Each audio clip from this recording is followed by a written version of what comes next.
स्वागत करता हूं आपके अपने YouTube चैनल धीरज एडू पॉइंट पे। तो दोस्तों हम लोग पढ़ रहे हैं क्लास 9 का एडवांस फार्मूला एक्सरसाइज 10.1। तो हम लोगों ने क्वेश्चन नंबर 1 2 3 कंप्लीट कर लिए, 4 भी कर लिए। आप कर रहे हैं क्वेश्चन नंबर 5। तो क्वेश्चन नंबर 5 में कह रहा है कि side of a triangle are in the ratio 12:17:25 and its perimeter is 540 centimeter, find its area. तो मेरे प्यारे दोस्तों इसमें क्या दे रखा है कि जो साइड के जो ट्रायंगल है उसका रेशियो में दे रखा है। तो जब भी रेशियो में चीजें आते हैं तो हम लोग के साथ क्या लग जाता है, उसके साथ x लग जाता है। तो देखिए मैं इसको सॉल्यूशन कर रहा हूं, मैं आपको चीजें समझना है, आपको कोई डाउट नहीं होनी है। तो देखिए इसका जो 12 जो इसका साइड है क्या होंगे, ये 12 रेशियो यानी कि x लगा दूंगा और ये 17x और ये लेगा 25x। तो लिखूंगा इसमें क्या कि perimeter of a triangle is equal to sum of all three sides. ठीक है दोस्तों, तो पेरीमीटर ऑफ अ ट्रायंगल कितना है 540 सेंटीमीटर और ये तीनों साइड का हो जाएगा यानी कि a plus b plus c के जो भी होंगे तो इससे क्या निकलेंगे, तो 12x plus 17x plus 25x। Okay दोस्तों, अब देखिए 540 सेंटीमीटर इजिकल टू हो जाएगा, देखिए जोड़ते हैं इसको। तो 12 को 17 से जोड़ेंगे तो आ जाएगा 29 और 29 को 25 से हम लोग जोड़ेंगे तो कितना बचेगा, 29 को 25 से जोड़ेंगे तो ये आ जाएगा 54। तो 54 हो जाएगा। ठीक है, तो जो 54x, तो जो x का वैल्यू निकलेगा मेरे प्यारे दोस्तों, x का जो वैल्यू है 540 सेंटीमीटर और ये 54 आ जाएगा। तो काटेंगे तो 10, तो x का वैल्यू कितना आ जाएगा 10। ठीक है दोस्तों, अब हम लोग क्या करेंगे, जो a का वैल्यू होगा यानी कि 12x तो हो जाएगा 12 इंटू 10 इजिकल टू हो जाएगा 120 सेंटीमीटर। b का जो वैल्यू हो जाएगा ये हो जाएगा 17x जो होगा 17 इंटू 10 इजिकल टू हो जाएगा 170x। ठीक है, जो c का वैल्यू हो जाएगा हम लोग का हो जाएगा 25x तो यानी कि 25 इंटू 10 इजिकल टू हो जाएगा 250 सेंटीमीटर। ठीक है दोस्तों, अब हम लोग क्या करेंगे, इसमें सेमी पेरीमीटर लेंगे। क्या लेंगे, सेमी पेरीमीटर लेंगे। ठीक है दोस्तों, तो सेमी पेरीमीटर लेंगे तो इसमें सेमी पेरीमीटर ले लेते हैं दोस्तों। सेमी पेरीमीटर का फॉर्मूला होता है a plus B plus C by 2। तो देखिए सेमी पेरीमीटर में देखिए इसमें जोड़ना है कि 120 और 120 प्लस 250 नीचे आ जाएगा 2 सेंटीमीटर।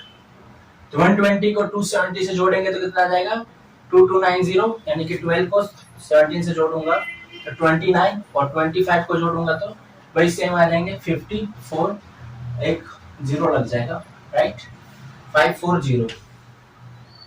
ठीक है दोस्तों, 540 और नीचे आ जाएगा 2 जो डिवाइड करेंगे तो आ जाएगा 270 सेंटीमीटर। तो इसका जो पेरीमीटर जो निकला है 270 सेंटीमीटर। मैं उम्मीद कर रहा हूं आपको ये समझ में आया होगा। पहले मैंने क्या किया, इसका साइड है तो मैंने इसका वैल्यू ले लिया। अब perimeter of a triangle is equal to sum of all three sides. 540 को 12x plus 17x plus 25x, इन तीनों को मैंने सम करके आ गया मेरा 54x और 540 को मैंने डिवाइड कर दिया तो x का वैल्यू 10 आ गया।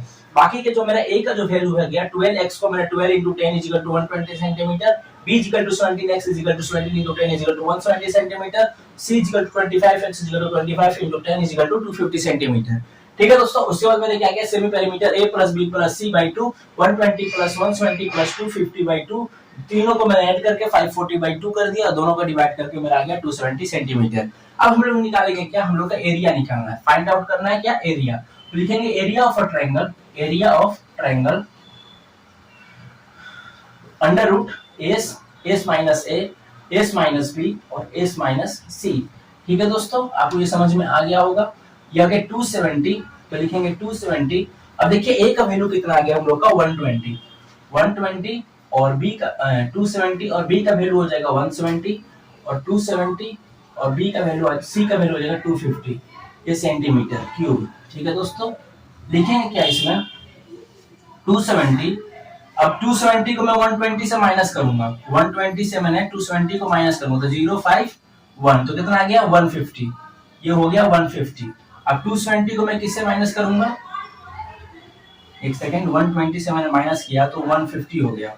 अब मैं किससे करूंगा 120 से तो आ जाएगा 001 ये आ जाएगा 100 और 270 को मैं 50 से करूंगा तो आ जाएगा 20 सेंटीमीटर क्यूब। ठीक है दोस्तों, अब देखिए इसमें क्या करना है कि 270 को,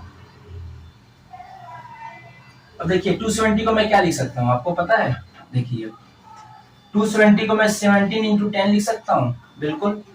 150 को मैं क्या लिख सकता हूँ, 3 इंटू 5 इंटू 10 लिख सकता हूँ, बिल्कुल। 100 को मैं क्या लिख सकता हूँ, 10 इंटू 10 लिख सकता हूँ, बिल्कुल। और 20 को क्या लिख सकता हूँ बताइए, 4 इंटू 5 लिख सकता हूँ, बिल्कुल लिख सकता हूँ। ठीक है, कोई डाउट है इसमें? देखिए 27 को मैंने क्या लिख दिया, 270 को मैंने इससे कर दिया, तो अब ये मुझे बताइए, अब 27 को मैं क्या लिख सकता हूँ, 3 इंटू, अच्छा ठीक है, 9 इंटू 3 लिख सकता हूँ, बिल्कुल। ये जो 3 है मैं इसको बगल में 3 लिख सकता हूँ, 10 इंटू 10 कर दूंगा मैं, ये भी 10 है, 10 इंटू 10 लिख देता हूँ, और ये क्या है 5 इंटू 5 आ जाएगा 4। ठीक है दोस्तों, अब देखिए क्योंकि मैंने इसलिए किया है कि ताकि कैलकुलेशन करने में आसान हो जाए। अब 9 जो है हम लोग का बाहर आ जाएगा, जो आ जाएगा इसका 3, ये भी इसका क्या आ जाएगा 3, और ये आ जाएगा 10, इसका भी आ जाएगा 10, इसके आ जाएंगे 4, सॉरी 5, इसके आ जाएंगे 5, इसके आ जाएंगे 2। ठीक है दोस्तों, अब इन तीनों को क्या करेंगे, हम सबको मल्टीप्लाई कर देंगे, सेंटीमीटर क्यूब सेंटीमीटर क्यूब।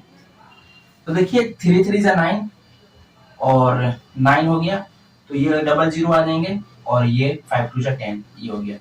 तो 9000 सेंटीमीटर क्यूब हम लोग का एरिया, फाइनल आंसर यही होगा। तो उम्मीद कर रहा हूँ क्वेश्चन नंबर 5 समझ में आया होगा।